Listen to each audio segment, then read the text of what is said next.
Queen's Lead podcast. I'm your host, Amy Singleton, and as a child of the 80s, I'd love to say Queens rule, but they don't. Queens lead. Being a queen means you are worthy to be a leader of people. The guests on our show do exactly that. They are leading the way in their businesses, families, and communities. They're taking their rightful place in the spotlight, leading and inspiring the developing queens in all of us. Welcome to the Queen's Lead podcast. Welcome, everybody, to another episode of the Queen's Lead podcast. Today, I am so excited to have Karen Bunch with us from Bunches of Joy Photography. Welcome, Karen. Thank you so much for joining us. Thank you, Amy. I'm so excited to be here. Well, so tell the listeners, who is Karen? You know, the first thing that comes to mind, because it's pretty obvious, is a crazy purple-haired lady. So let's just get that out of the way. I love it. It's me. It's just me. Purple is your signature color. First, most definitely, yes. All my life, Mama said I was born that way. You know, first and foremost, I am a person of faith. I'm a believer. I put God first, and I'm very solid in my Christian faith, the Christian walk, or at least I try to be solid. And where I'm going with that.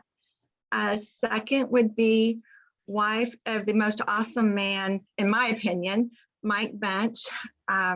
So blessed to have met him, and we got married a little later in life. We were in 40s, but you know, we just have a similar outlook, and he supports me mightily. So that's the big part. And then, you know, my dad's still here, so I'm daughter, I'm sister, I say stepmom in the most loving way, because I married Mike after they were grown. So I didn't raise them. I can't take that honor on, and I want to give honor to those who did raise them. So stepmom is actually a good term in my world. It's like, yes, I am a mom, I'm a bonus mom, but I don't want to take the dignity away from those who did raise them. So I have two beautiful stepdaughters and 3 grandsons and another grandson on the way. So get to do a baby shower for him this weekend. I am a pet owner, 1 dog, 2 cats. They're here. Hopefully they don't make us show up, but who knows? We all work from home now, we know. If they do, we'll give them a star and roll. That's all right. That's right. They will take it. They will take it. I'm a kayaker. Paddleboarder. I love kayaking. That's how I got into photography, is have a very strong passion for kayaking. And then I'm a photographer. So that's kind of the line. I love that the business came last. Tell us how you got into photography, and you led in a little bit with the kayaking. What were you doing before, and what was that transition like to own your business and do your own thing? You know, I've always owned my own businesses. I've always been somebody that I guess I would say didn't take direction well from others. I don't know.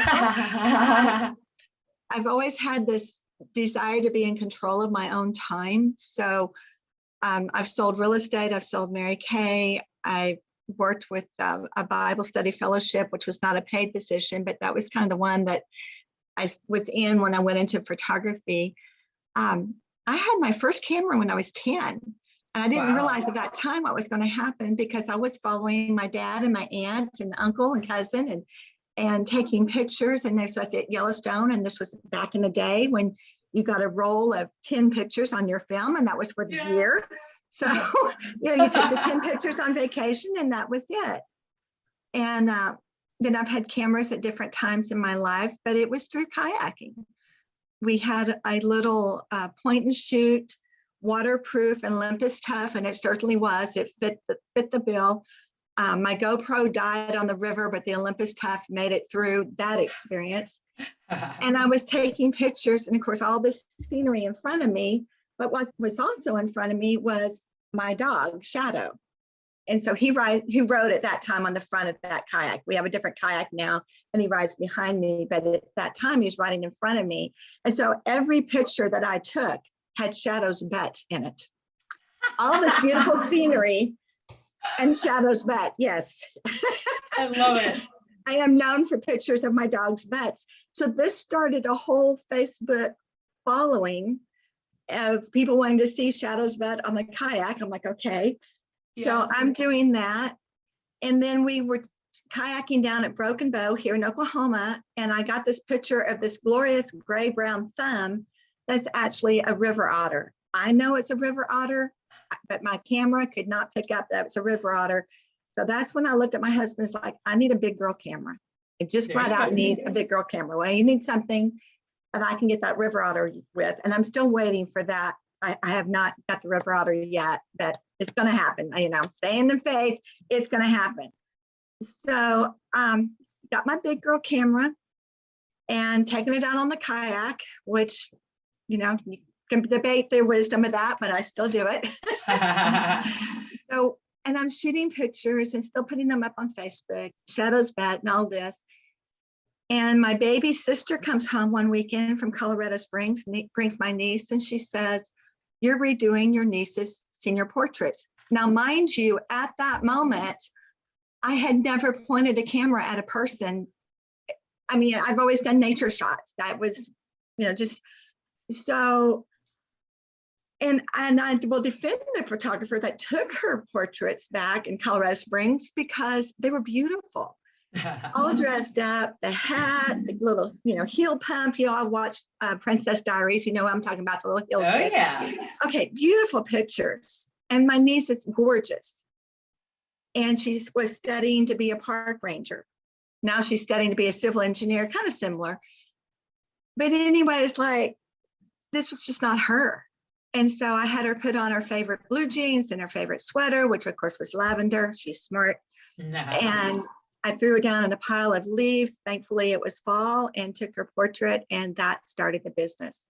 That's when other people started calling too about doing senior portraits. I've studied art. I've been painting since 1986. Let's don't count how many years that was. But I've been a painter. So composition and color and although lighting is always tricky, I think that's kind of one of those things that is both wonderful for a photographer, and yet we always are challenged by it because it's never the same. Yes. All of that, I kind of had a head start with having studied painting and art for so long. And I knew my camera from being on the back, you know, kayak. So I just got started that way, and it has progressed. Yeah. And the next thing you know, you're taking pictures. Now, a lot of the photos I see you post are armchair traveler. These are kind of your nature shots, right? Animals, beautiful scenery. Armchair Traveler got started with COVID. I looked, you know, it's, and I hope I don't start crying, but if I do, just bear with me. March 2020, and, you know, the world is just falling apart. My world is falling apart. And I thought, what can I do to bring a moment's joy into the world? And I didn't, you know, I wanted to put up something on my Facebook page that was not political, that everyone could relate to, and that might bring a smile. So I just put up Armchair Traveler, and I really did not intend for it to continue. It was something to do for what I thought would be the, you know, month span that we had COVID. Yeah. Well, so much for that month. This is like a SpongeBob episode. 2 years later. 2 years later, we're still talking about COVID, and I'm still putting up Armchair Travelers pictures. Maybe not every day. I sometimes I just don't have time to sit down at the computer and go through and pick, because sometimes they're pictures I've taken this week, and sometimes I go back into my archives and I pull out something that is fitting of the moment, you know, that Yes. I think fits with what is today's atmosphere, and, you know, however that works. Yes. Well, I know they've brought me a lot of joy to be able to see, and knowing that you're behind that camera on your kayak a lot of the time, it's even an extra lovely little nugget to know. Like 99% of them are from the kayak. Yes. I love that. I've never even gotten on one. I think I'd tump over. Maybe you'll have to take We have me. a second one. It's tandem, so we can put you and hubby right in and take you. Okay, and it's very flat on the bottom, so you will not top over. I will wear my life jacket and some flippers just in case. Yeah, I recommend it. Yes, for sure. I've never been accused of being graceful. So aside from the joy you bring us through the Armchair Traveler pictures and to seniors and other people, tell us about your new studio and the project that's bringing for women of a certain age that I happen to belong to the category of. Okay. Yeah. Oh, that was a definite pivot.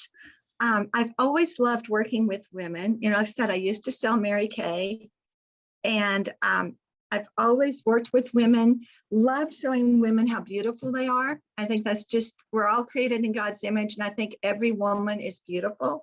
Mm-hmm. And then I helped facilitate a Bible study with women, and I really want women to know how beautiful they are and how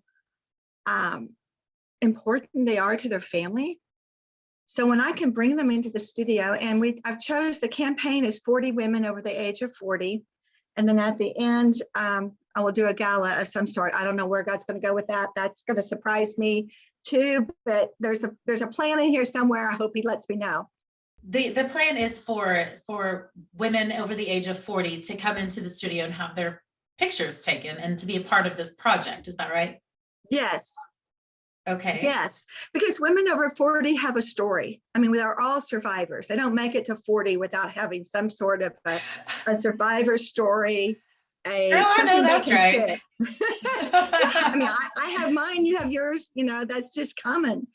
And yes. I want to hear their stories, which I'm doing when I talk to them on the phone and when they come in the studio. I'm hearing fabulous stories of overcoming. I'm hearing some that's tears. I'm getting to pray with women, whether they come into the studio or not. There's times when it's like, you know, listen, because you can't hear about a grandchild that's going through having a bone marrow transplant and not say, that's a prayer need. Let's pray about that. Yeah, for sure. You know, that's going on. So that's a big part of what I'm doing. The dog is yelling to be let out. So I love it. Let him out. The door is right here. So he goes out.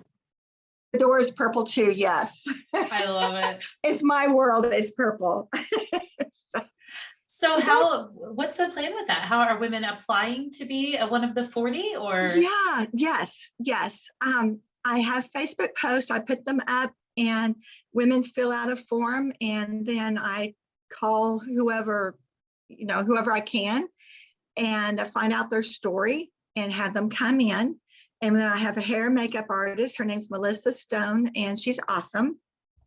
And she does the hair and the makeup. I have them bring outfits that they can, they feel empowered in. They can bring a cocktail dress, an evening gown. They can even bring a pair of jeans and that shirt that makes them feel, you know, because we all have that pair of jeans and that shirt that we feel ultra in.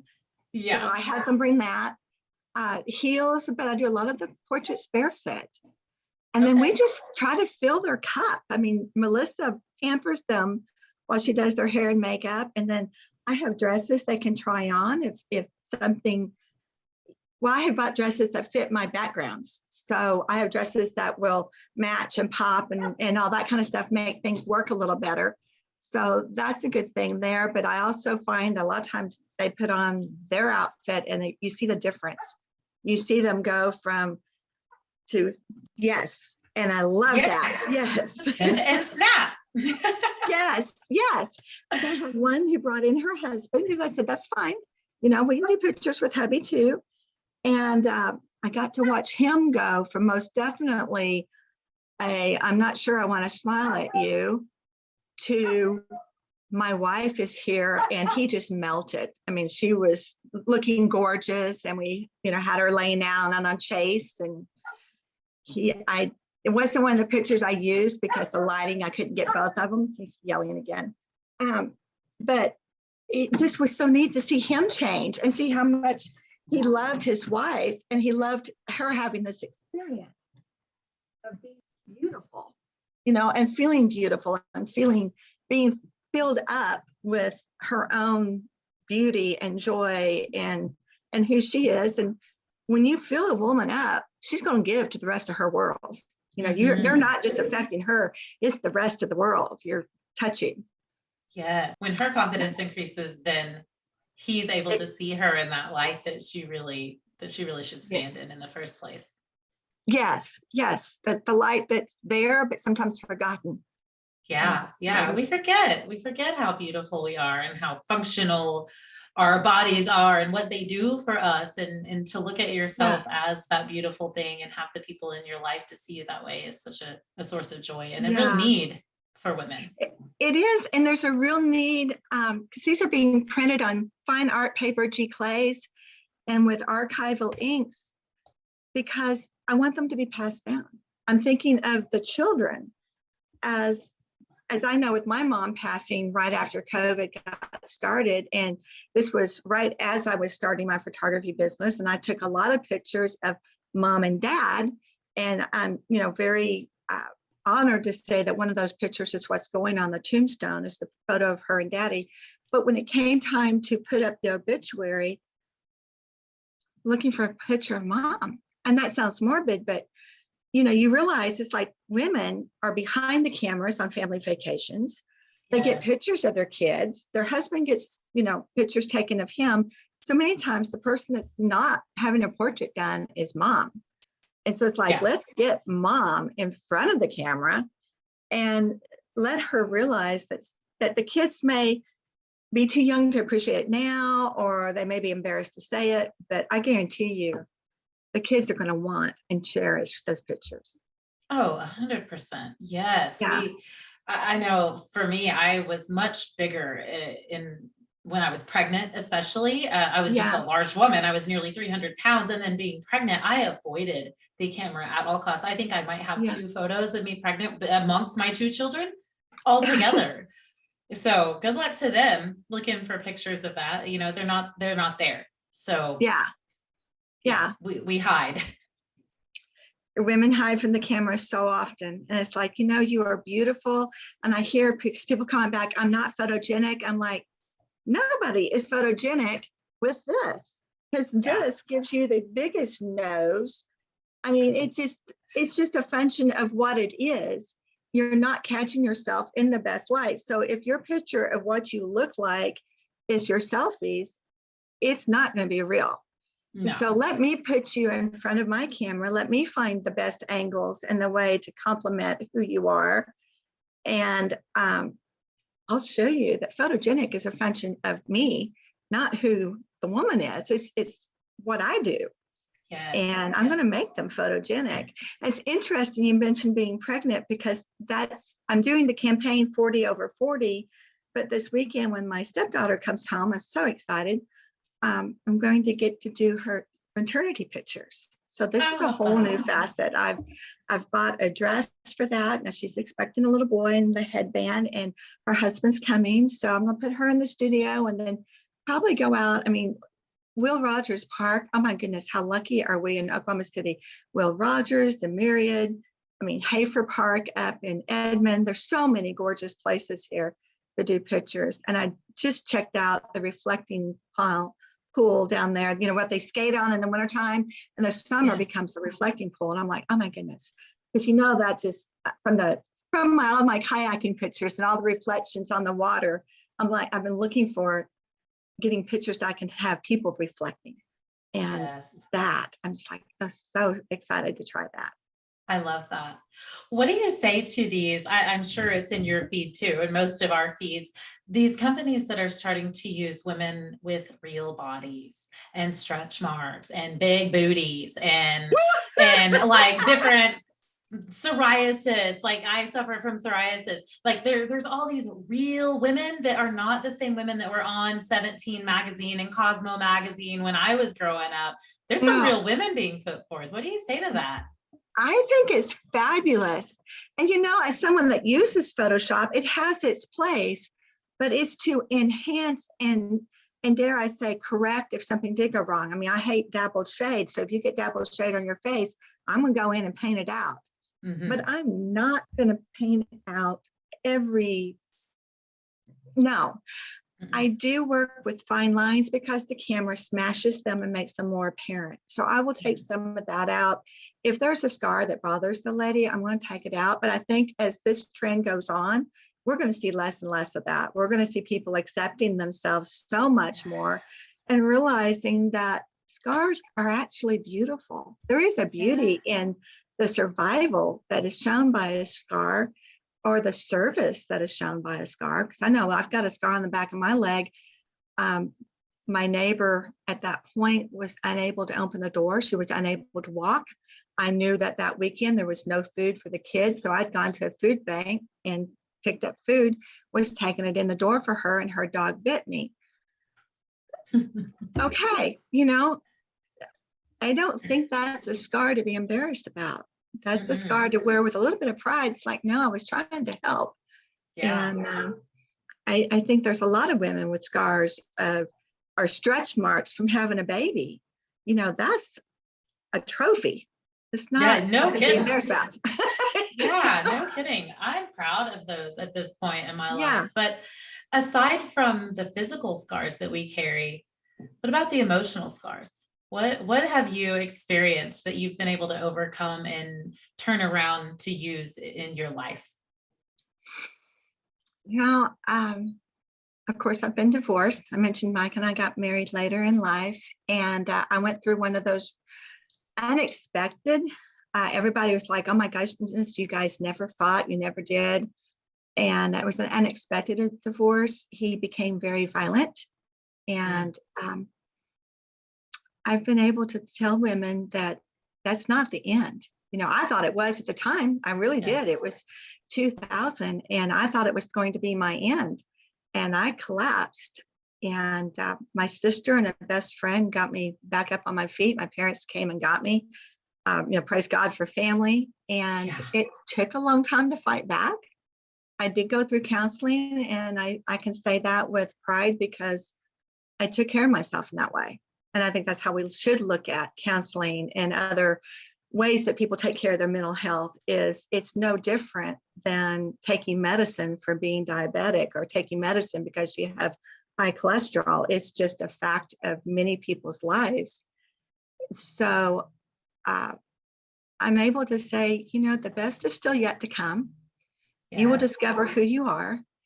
Those things that caused you great tears will later on be the things that make you, that you're able to push. And, I know God's real. That's another thing is before that, you might have taken my faith away from me. But now it's like, no, I can look at you and say, I was carried, I was protected, I was cared for, I was provided for. You can't take my faith away from me. Yeah, they can't take our lives away. My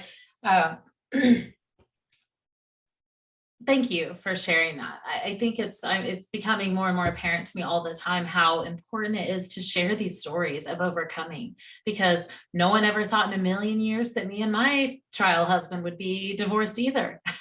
No. But it was just so embarrassing for me to tell that story for so many years and the things that resulted from that. And the more I learn from women like you and other queen leaders that no, there are other women out there that have been where you are. You think you're all alone and that your story is so unique. And although they are unique, there's someone else there that has been there or that needs to hear your story because they are currently there. Yeah. We've all, at this point in our lives, we have all been through challenges, and you just got to keep going. So what are some of the challenges that you've faced in business? Most recent and the pivot is I started out shooting seniors and families, no studio, doing everything outside. And of course, I have a great love for doing children, because anytime you're doing seniors and families, okay, they're 18, but they're still our kids. Right, always. Our families with children. And I believe in them being on the wall. So I believe in portraitures being on the wall as being very uplifting and affirming to our families. Let's face it, Oklahoma this year has not been conducive to outside shoots. In fact, I'm trying to plan one right now. I've got a young family that wants their family portraits done. And I'm like, okay, we got to work around the number one thing this year is wind. I can't take a photo of somebody with hair blowing across their face.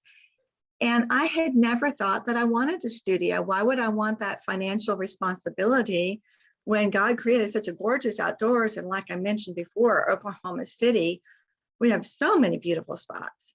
We do. But I thought about it and I thought, if I'm going to survive as a photographer, I've got to pivot and figure out a studio and figure out how to do a studio, because I'm still going to always do seniors and families. I'm not going to forget them.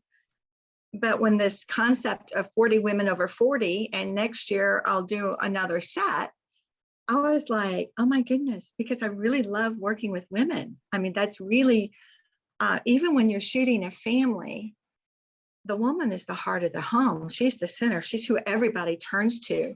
And so you learn as a photographer to point your camera at the woman, and you will get everybody else in focus. If the mom's not in focus, ain't nobody in focus. And why does that make me teary-eyed? Why does that make me teary-eyed? It's just a truth. The women, I mean, the moms, oh my goodness, everything surrounds the mom. She is the support. And so I thought, well, let's focus on women. Let's do women.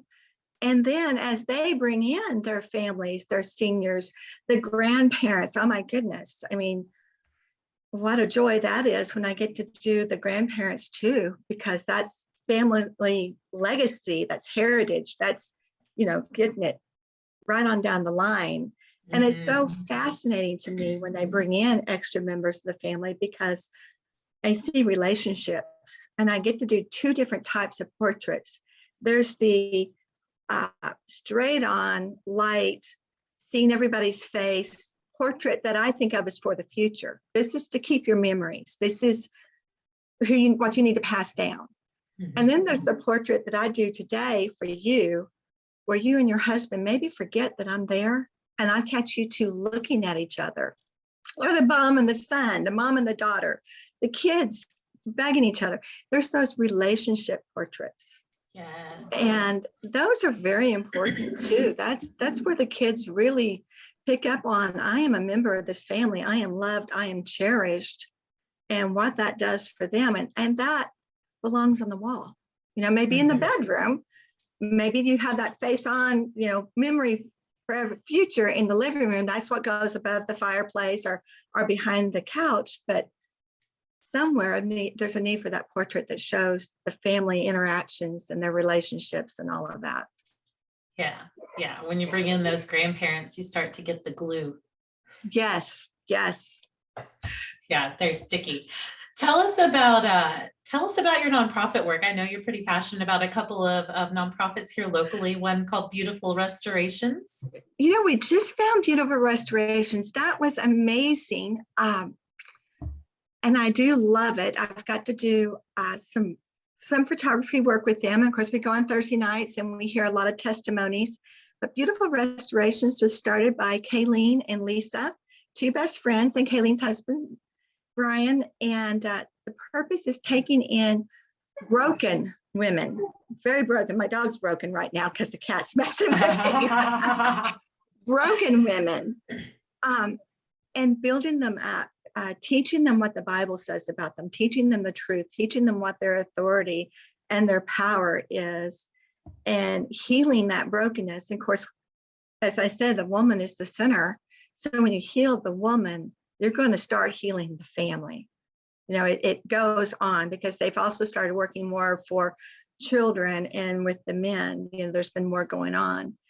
And then out of that, Beautiful Restorations, kind of the start was with Cherie, my friend, and she came out of that. She has a tremendous story of overcoming, and she went back to where she was in prison, and she is teaching women Bible studies, and she is helping them as they come out to get back on their feet. She's helping them with finding a house and with getting a job. So she owns a place called Boutique West, and that's profits from that are going to help these women. And so hers is called Dignity and Grace.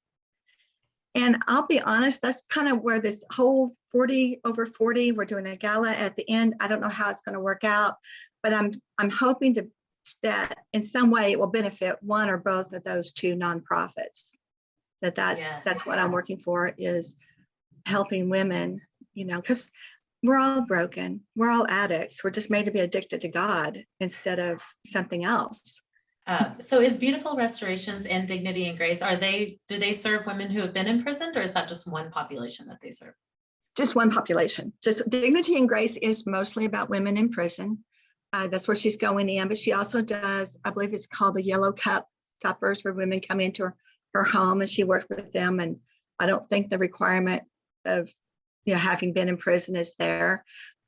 Beautiful Restorations is definitely all women. There's women from all walks of life. I mean, I hear stories of overcomers that is just amazing. And they even have a book that talks about the stories of 12 women and just what they have overcome. It's phenomenal. So it's Beautiful Restorations is off of Danforth and Western up in Edmond, and they meet every Thursday night. So if you want to learn more about it, come at 6:30 and you'll get an earful. That's awesome. The more people I speak to, the more I hear that there really are many nonprofits serving women and men who have been in prison.